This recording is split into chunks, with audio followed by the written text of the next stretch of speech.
Hello, everybody, and welcome to this week's episode of Polo TV. This is our seventh episode, and we got a interesting lineup for you this week. First of all, we got Sammy Cook, a very wonderful singer, so we'll be talking with her for a few minutes. And after that, for a special treat for some of you that are into the Christian heavy metal scene, we have the lead singer of Mortification, Steve Rowe. And it's kind of a long video, but it's about 10 minutes long. So anyway, we'll talk a little bit about him and what he's been up to. And finally, we have a country music musician here from the United States. His name is Mark Kinney. So that'll be our show for this week. So without any further ado, let's start the show. Hello, everybody, and welcome to this week's interview. And with me all the way from New South Wales, please welcome Sammy Cook. How you doing, Sammy? Very well, how are you? Okay. We're glad we could have you on this week. Maybe we could start by having you give us a little background about how you got started in the music business. Was it just something you've always wanted to do, or? Well, actually, I always played saxophone in the school band when I was in primary school, and so I was never a singer, and but my brother and I, we used to have competitions in the car because he used to play an instrument as well, and we used to see how long we could hold a note for, like by singing, and but I never thought I could be a singer, and it wasn't until a Year 6 talent quest. My friends and I, we wanted to compete in it because there was a box of chocolates to win, and so we actually were going in it and we put our name down and everything. And it wasn't until the actual day of the talent quest that everybody pulled out, but I still wanted to go. And I had my mum there, and she came and watched me. And yeah, well, I actually got up and I was about to sing it. I was singing Celine Dion, "My Heart Will Go On," but I got stage fright and I went off the stage. I was crying, and when it got to the end of the talent quest, I got back up and I sang, and I ended up winning it. And so it sort of brought my confidence up. And from then on, I sort of my mum even just sort of knew that I wanted to be a singer. And so I went and got singing lessons, and I sang at my sister's wedding, and it sort of went on from there. But yeah, I had classical singing lessons for 5 years now, and that's when I started singing when I was 11, and I'm 16 now. So yeah, I just loved it. I've done all different genres from rock, pop, even opera, and now I've stuck to country. I just love country music. It's just fantastic, and yeah, it just sort of clicked. Something that makes you click, and yeah, to me in country.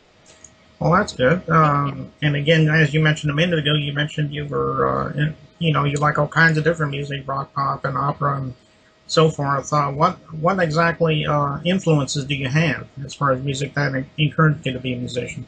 I'm sure Celine Dion was probably one of them because you mentioned Yeah. on, but I don't know. Yeah, she was. She's got an incredible voice. But when I started singing, I actually sang Celine Dion, Mariah Carey, Drum.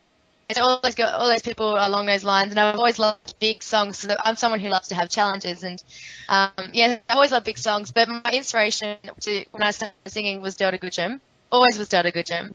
And I remember going to one of the concerts, and I remember seeing her name on her piano, and I remember sitting there saying, I want to be like that one day. I want to have my name on something. And now I have my name on my guitar, which is pretty cool, and on a caravan as well, which is great. And yeah, yeah, she's my inspiration to music. And in country music, I have other influences like Martina McBride and Elise Simmons, and just people along the lines of my voice. And yeah, they're just incredible singers, and yeah. With songwriting as well, I have influence. His name is Alan Caswell, and he's got to be my biggest influence to songwriting. I had an interview with him one time, and he gave me his book because he just wrote a book, and it's all about songwriting and everything. So it's really helped me a lot with writing songs. And yeah, Well, that's good. Yeah, those are some pretty good influences you mentioned. I like a lot of yeah. those. Um, Now, how would one get some music or watch some videos of you or whatever? I know you have an official website. Maybe you can plug that as Yeah. well. Well, my website is www.samicook, which is SAMICOOKE.com.au. And if you click onto my videos page, I have 99 videos on YouTube. And yeah, so it's got my link for YouTube there. And I've got over 30 to 40 videos of me doing interviews with people as well, because I work at the radio station in Young. And so I do interviews with people. And so they're all up on YouTube as well. And I actually have a store page as well, so you can buy my merchandise, and I've got an EP coming out in January, which will be launched during Tamworth Country Music Festival, and I've got one song out so far. It's my single I've been sending around to radio stations, and that's called "Click of a Fingers." And that one is for sale on CD Baby and iTunes. So it's got my links for that on my website as well. So check those out. Okay. Well, we'll be sure to check those out there. That's pretty much all I have for you right now. But if you're welcome to come back anytime and plug something new if you'd like to in the future. So we'd love to have thank you you back so much for for having me. I'm sorry. Thank you so much for having me. It's great over Skype. Yeah, that's true. Anyway, we'll talk to you soon.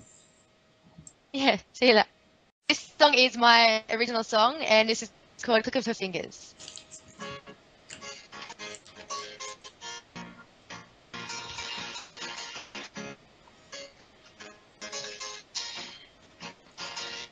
Got you wrapped around her fingers and Trojan life. You do anything for her like a gun. Pulls the trigger, shoots your heart. But think of her fingers.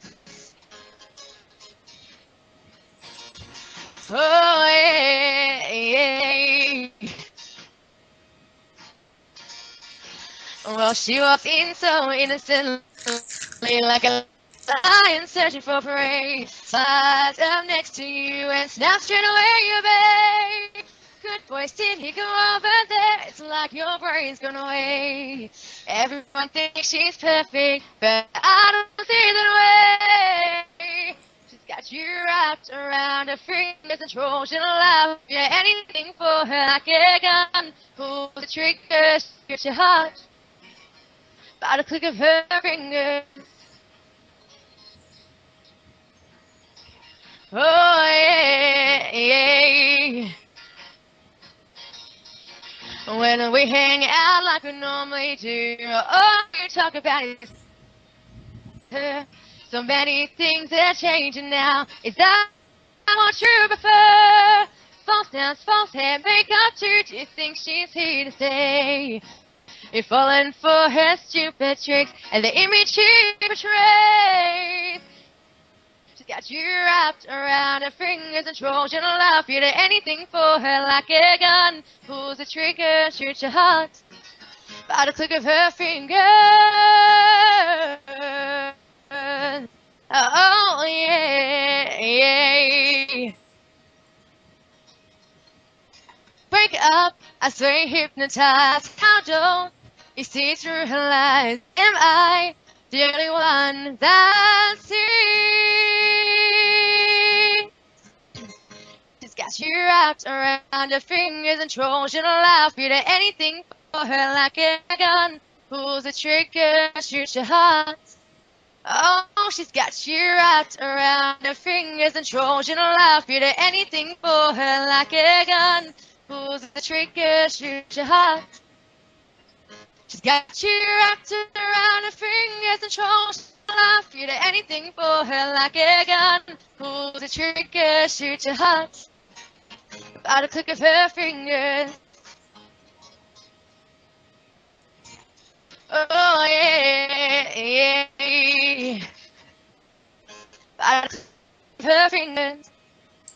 Hello, everybody, and welcome to this week's interview. As we have a special guest, this is from the Christian death metal band Mortification. Thanks for stopping by, Steve. I appreciate you. Okay. Thank you, Paul, for having us. You've been for quite a while. 20 years, maybe a little longer. Has it been? I've been playing Christian heavy rock and heavy metal years. I started my first Christian heavy rock band in 1984, 30. I remember listening to a radio program that went over the mail. It was, yeah. But at the time you were doing... I had a number of bands. I had a number of for like 4 gigs. That was the next thing I was going to say. At that time you were before, and I remember I heard by you with Light Force was brutal, and that was a song. And I'm very proud of Mortification song. Warfare was done. I don't think it was done by Light Force, but it was actually written probably during... There was a crossover period of the name Twins Mortification, so maybe it was a crossover in 86 and one in 87, and then we signed with Pure Metal Records for our second real album, which was Miss Cleve. So really, really well in the Christian, and also we did well here in the metal mainstream. Christian music was really here in Australia in the 80s because it was sort of paved the way. So when the Christian message problem, Right. it only became a problem in 94 came in, You know, there was black metal around in the 80s, Christian metal band to about 94.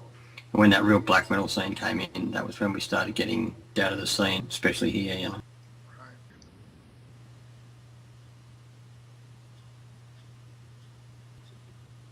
Uh,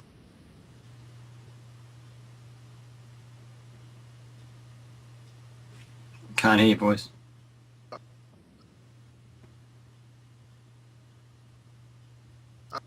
uh, I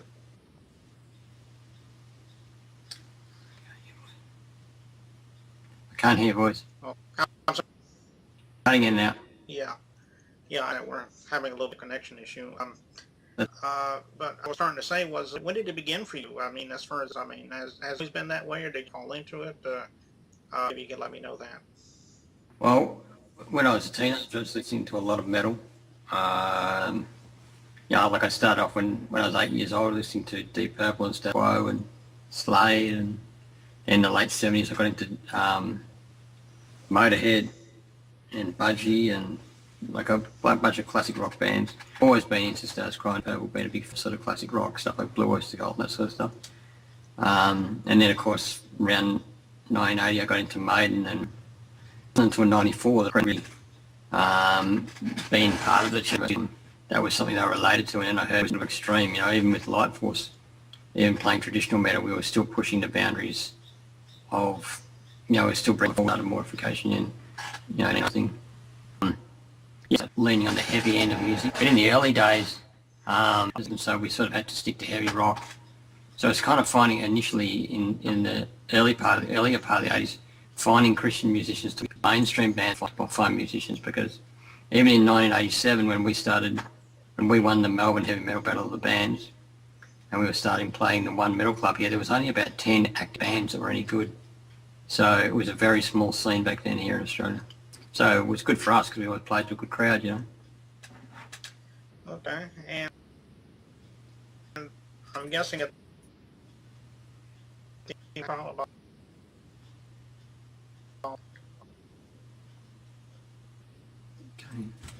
Did that Coming in now. Okay. What?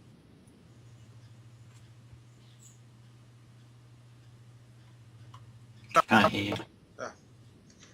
Excuse me. That's better. Let's try that question again. I was saying. We've done Mortification studio releases. Plus we've done a bunch of live albums, like we did Live Platinum, Oh, right. Live Without Fear. Now I sat down, listened to Mortification Live at Coffee. And of course we're going to do 25 years live next year. So a bunch of things. With Light Force I did 2 albums, a couple of demos. So yeah, there's well in the 20s as far as recordings we've got. But I've recorded at least, I think the longest stretch we've had is 3 years. So it used to be every year we used to do an album.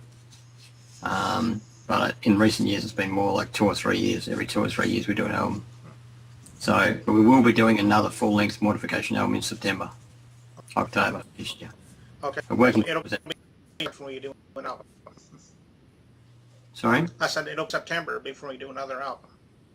September, October this year we're doing the next full-length, yeah.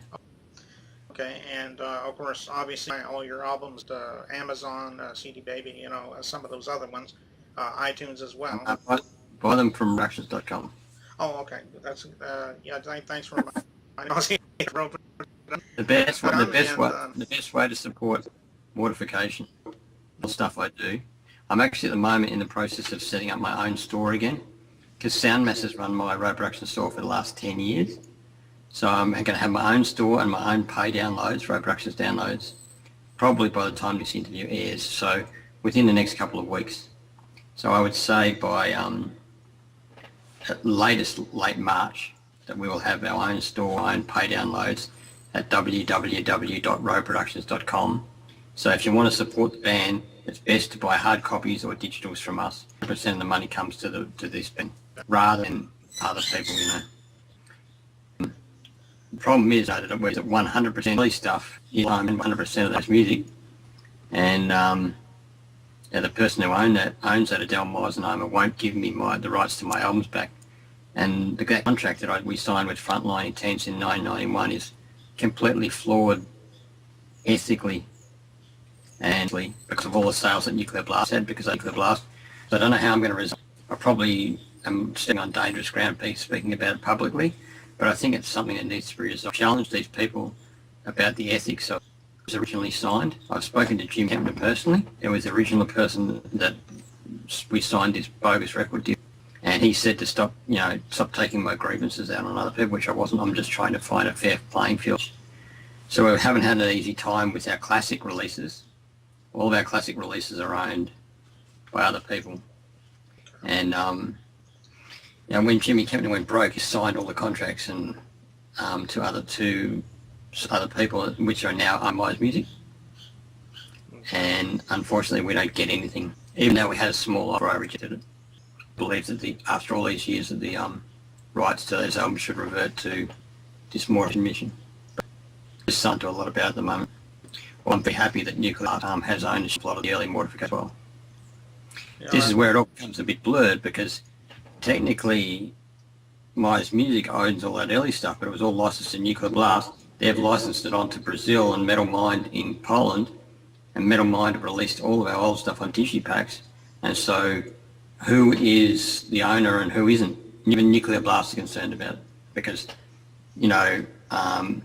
they say to me, you're not going to get it, don't go and tackle Nuclear Blast about what they're doing. And so Nuclear Blast has been very, very good to me. So it's sad that the Christians will be down and the mainstream labels will do the right thing. When I said the Christian was both Frontline and did not contact me once. I went over in '98 to tour, and of course I met with the GM Monte people and got a good reception and everything like that, but I didn't have any contact or support from them going through cancer. By contacts and support from Nicholas and Marcus Steiger for Blast, and also in '98 for me. So sometimes it's sad to see the fact that I've been looked after so by the mainstream, and yet a lot of the Christian labels back in the 80s and 90s were not into music. They were into it for the money, the business, because they weren't even fans of the music they were releasing. Whereas Nuclear Blast and Metal Blade are fully fans of our band when they released them, Okay. So it's a pretty sad state of affairs, the things that are going on in Christian music right now. Very sad. Right. And it's historical sadness as well. Right. People being involved in it for the very wrong reasons. Well, I appreciate you taking this for a few minutes. I look forward to your next album, which probably most likely come out.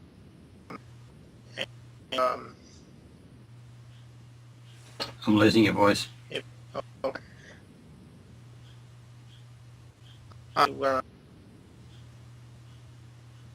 Something new, you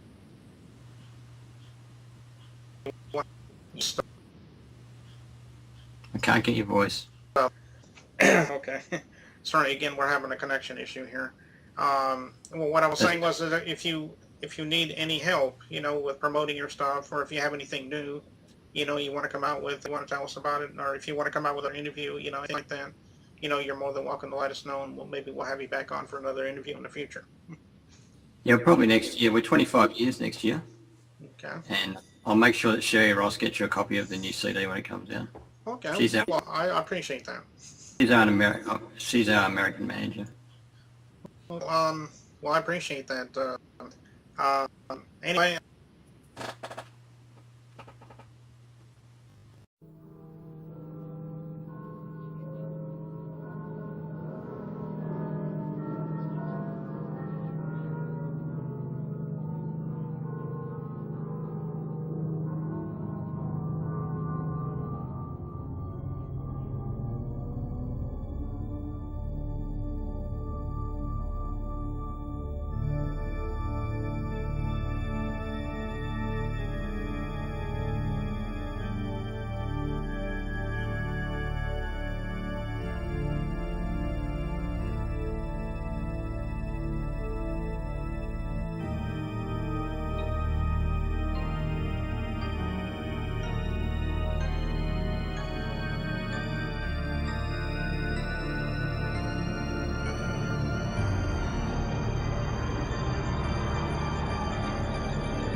Hello, everybody. Welcome to this week's interview. And this week we have Mark Kinney, originally from Nashville, Tennessee. How you doing there, Mark?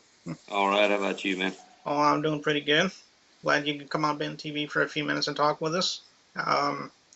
Let me start by the obvious question. How did it all begin for you? I mean, was it just something you've always wanted to do? I mean, did you just kind of get into it accidentally? I mean, maybe you could let us know on that. Well, where I was originally from, it just there ain't much to do in the country, so you wind up if you find an old guitar laying around or something, you start making noise with it, just to have something to do all day. There ain't much to do where I was from originally in Beauregard, Alabama, and that's just how it started up for me. And then I had a few friends that played around with a guitar. My dad started teaching me, and then after that, I moved to a big city and started having a few lessons and stuff, and went on from there. Well, that's good. Let's see. So, how long has it been since you've done all this? I mean, is it? Have you only been doing it for a few years now, or? About 38 short years, something like that. Oh, well, you've been in it for quite a while, ain't you? A little bit. I almost got the hang of it. I see. I see. Excuse me. How many albums do you have now? Do you got a few of them, or you just got one, or are you in the process of having one? Maybe you can let us know that as well. I do songwriting albums mostly. I don't do full production country albums or anything like that. I write different styles of music, and you might get a pop song, a rock song, a country song, and a folk song all on one album of mine. So I try not to let Nashville steer me in any kind of way, shape, or form as a songwriter. I mean, I'm just like anybody else. I got to make money doing it. So the only way to do that is branch out and get as many crossover songs as you can. So the first one I ever did anything with was called Please Wait, and I got it to Matchbox 20.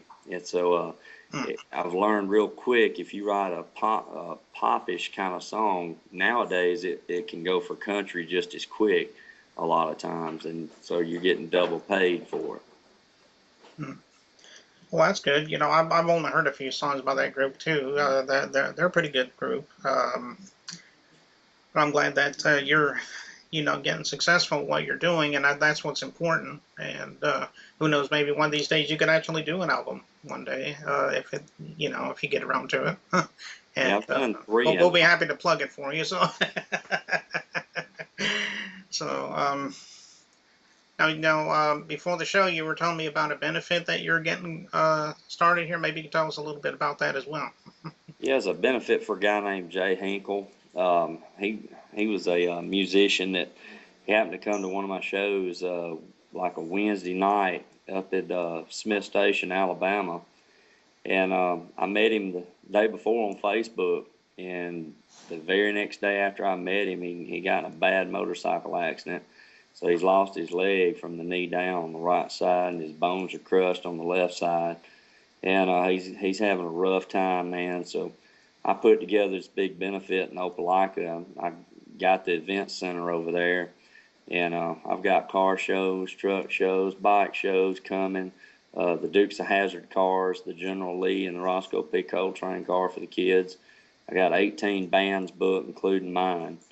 So it's going to be kind of a big deal around these parts, and I'm using all local musicians that have their own crowds. So hopefully it'll take off to help raise enough money if he gets out of this coma and makes it through it, that he'll have some money for, you know, some of his medical bills and stuff, and a prosthetic leg, I'm hoping. But it's really sad because he was a really good guy. He did a lot of benefits himself. He was a car mechanic, and one of the biggest things he did, he had a woman show up in a car full of kids and everything she owned in it, and she'd been beat on by her husband, and she had run away, and the car messed up, and he fixed the car for her and gave her some money and didn't charge her a dime. That's one of the better things, one of the best things I've heard about him so far. But he's a really good guy, man. His name was Jay Hinkle. Yes. And he's still in a coma, and that happened on September the 12th. Oh, that's interesting. Well, I hope he gets better soon. If you ever send any kind of wishes to the family, just let him know that we're thinking about him. Sure will, man. We saw his fiance yesterday at the hospital, and she's holding up pretty good. She is, but she knows what she's up against too. Okay.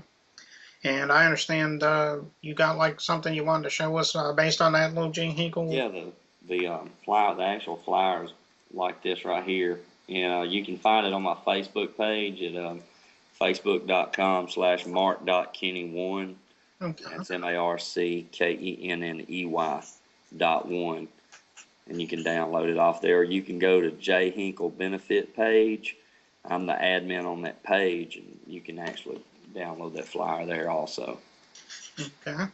Well, it's about time for us to go, but we would just wanted to thank you again for stopping by, Mark, and taking time to talk with us. And if you ever want to come back and promote something, you're more than welcome to come back.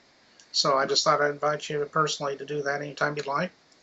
And so anyway, we'll be back in just a minute. Don't go. Appreciate it. You ain't never coming home, but the copyright office wouldn't let me call it that. This goes out to my ex-wife, all three of them.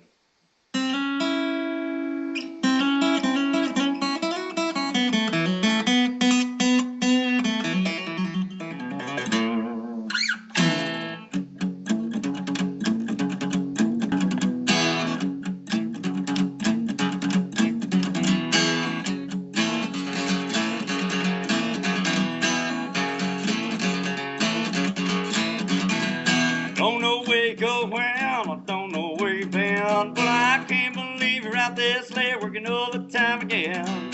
Guess you found a new friend that's trying on my shoes. That's the case, I guess you feel you're nothing to lose. Well, I could be right, well, I could be wrong, yeah. Oh, but right or wrong, you've been gone too long. You ain't never coming home.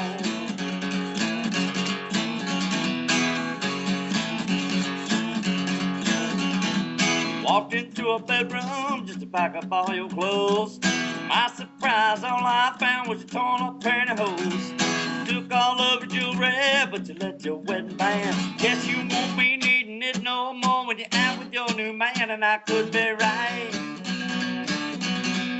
well, I could be wrong, yeah. Oh, but right or wrong, you've been gone too long. You ain't never coming home.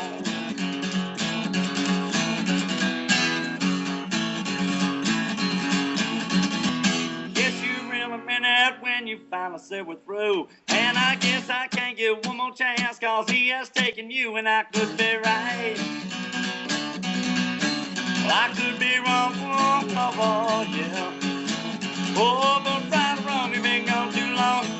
You ain't never coming home. Oh, but right or wrong, you've been gone too long. You ain't never coming home.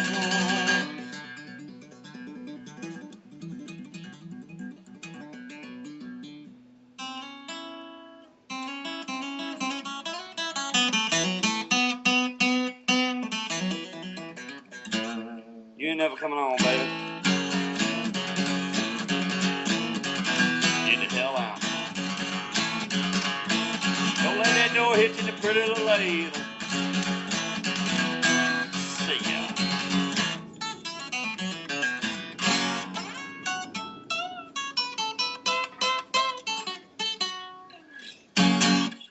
Little divorce song. Alrighty.